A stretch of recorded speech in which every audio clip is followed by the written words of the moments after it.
안녕하세요. 함께라서 행복한 책 읽어주는 나무야입니다.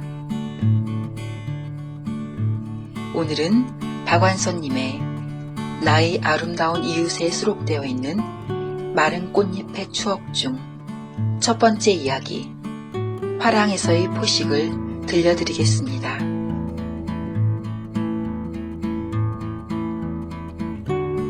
마른 꽃잎의 추억 1. 화랑에서의 포식.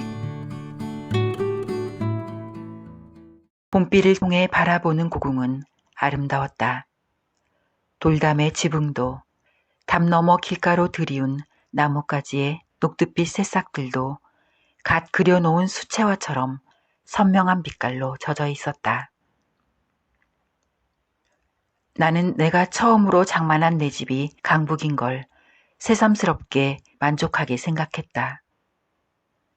친척들도 친구들도 내가 처음 집을 장만한 걸 축하해주기 전에 이왕이면 강남에다 살 곳이지 하는 말로 내 기분을 상하게 했었다.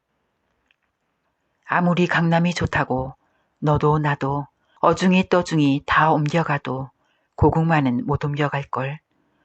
여기저기 고궁이 산재해 있는 한 아름다운 돌담길은 있을 테고, 비록 시장 바구니를 들고나마 마음 내킬 때 돌담길을 산책할 수 있는 한 강북 땅을 사랑하리라.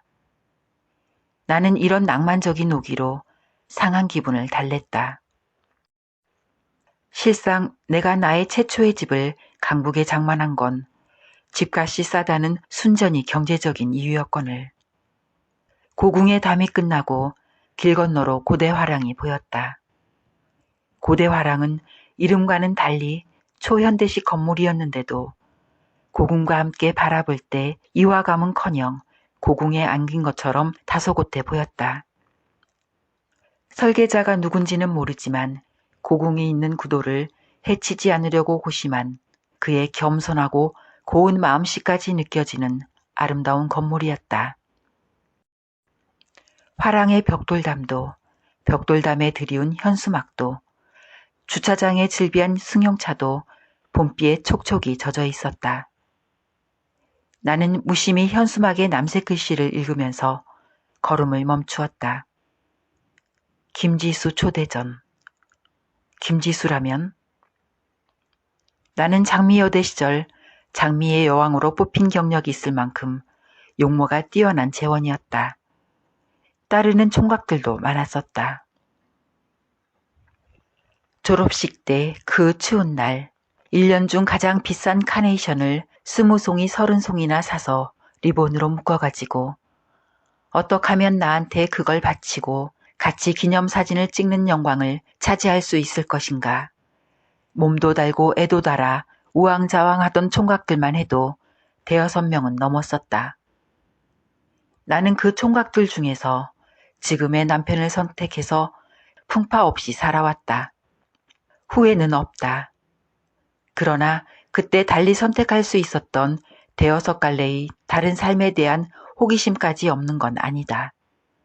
그 시절의 열렬한 추종자 중에 미술대학을 졸업한 화가지망생의 이름이 분명히 김지수였다.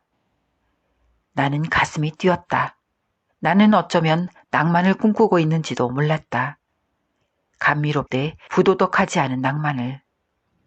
그가 야외 스케치를 나갈 때 나와 동반하길 원하면 나는 한 번도 거절하지 않았었다. 나는 풀밭에 엎드려 그가 버텨놓은 이젤과 그의 긴 다리와 수척한 여벌구를 바라보며 콧노래를 흥얼거리길 좋아했었다. 나는 또 가끔 나를 돌아볼 때의 초조하고 진실하고 예리한 그의 눈길을 좋아했고, 그의 물감통 속에 세리니엄 블루니, 스카레트 레이크니, 번트 셀나니 하는 음악적인 이름을 가진 물감들을 좋아했었다. 그리고 그의 그림에 대한 나의 호평을 듣고 그의 표정이 고통스럽게 일그러지는 걸 바라보기를 즐겼었다. 그는 말했었다. 내 싸가지 없는 호평은 내 자존심을 갈기갈기 찢는다. 그렇지만 그럴수록 나는 내가 필요하다.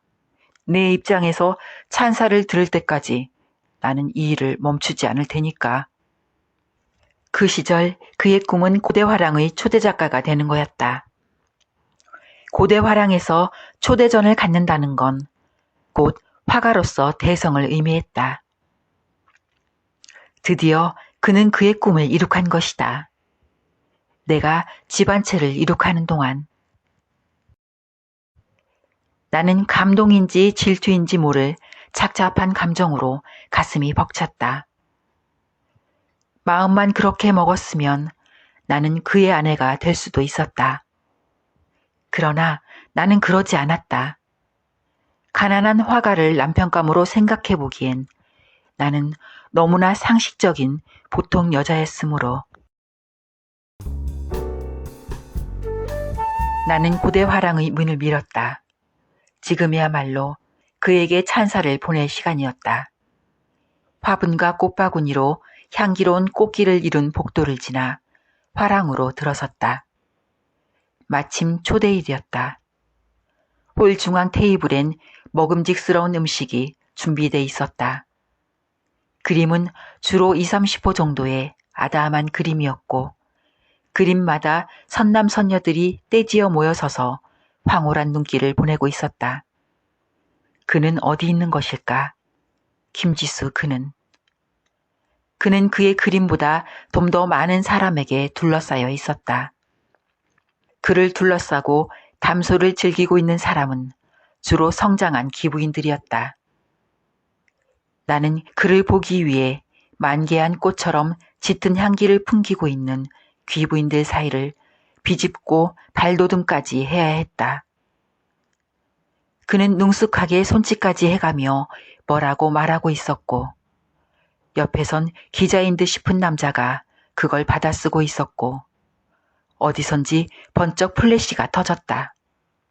그는 성공한 예술가답게 자신만만하고 편안한 얼굴을 하고 있었다. 무엇보다도 그의 얼굴엔 살과 기름이 올라 있었고 눈빛은 자기 만족으로 부옇게 침체돼 있었다. 기자회견이 끝나자 그를 둘러싼 기부인들이 앞을 다투어 나불나불 그에게 찬사를 보내기 시작했다. 상투적인 최고급의 찬사가 화려한 낙화처럼 그에게 쏟아져 내렸다. 찬사는 나의 몫이 아니었던 것이다. 이제 혹평이 그의 몫이 아닌 것처럼. 한때 젖비린내 나는 여대생의 싸가지 없는 혹평에 자존심이 갈기갈기 찢긴 것처럼 괴로워한 적도 있었다고는 도저히 믿어지지 않게 유들유들 안정된 그의 얼굴을 바라보니 나는 일말의 비애를 느꼈다. 화랑에서 제일 인기 없는 곳이 먹음직스러운 음식이 차려진 테이블이었다. 나는 공복감을 느꼈다. 경단같이 생긴 걸 입에 넣었다. 경단이 아니라 밤 삶은 거였다. 겉에 묻은 고물은 잣가루였다. 나는 삶은 밤을 특히 좋아한다. 하물며 잣가루까지 묻혔으니 그 맛은 혀가 녹을 것처럼 달콤하고 고소했다. 나는 그걸 먹고 또 먹었다. 약간 실증이 나자 꿀인지 설탕에 졸인 호도가 있는 곳으로 옮겨갔다. 나는 급히 먹었던지 목이 메었다. 맥주를 한 잔 받아왔다. 맥주 안주론 어란과 새우 말린 것과 육포, 어포가 있었다. 그 중에도 얇게 썬 어란 맛은 일품이었다. 햄도 있고 닭고기도 있고 편육도 있고 전유어도 있고 갈비도 있었다. 어지간히 배가 불렀지만 영양 보충을 위해선 이런 것도 먹어둬야 한다고 생각했다. 케이크도 있고 초콜릿도 있고 파이도 있었다. 아이들 생각이 났다. 남편 생각도 났다. 나는 흘금흘금 곁눈질을 해가며 밤과 호두와 초콜릿을 주머니 속에 넣고 남편을 위해선 어란과 새우 말린 걸 냅킨에 싸서 핸드백에 넣었다. 그러면서도 영양 보충을 위해 고기류를 꾸역꾸역 쳐넣는 걸 멈추지 않았다. 이제는 물 한 모금 더 먹을 수 없이 포식한 후 그곳을 미련 없이 떠났다. 버스를 기다리다 말고 비로소 나는 화랑에서 그림을 한 점도 안 보았다는 걸 깨달았다. 맙소사, 화랑에서 포식만 하고 그림을 안 보다니. 그러나 나는 돌아서진 않았다. 나는 내 감수성을 신용하지 않았지만 특히 배부를 때의 감수성을 믿지 못했다. 훗날, 그리고 훗날, 적당히 배고플 때 다시 가보리라. 그를 다시 만나고 싶은 흥미는 이미 없었지만 그의 그림에 대해 혹평이건 찬사건 거짓말이 아닌 소리를 한마디쯤은 해주고 싶은 우정은 남아 있었으므로. 그렇게 별렀다.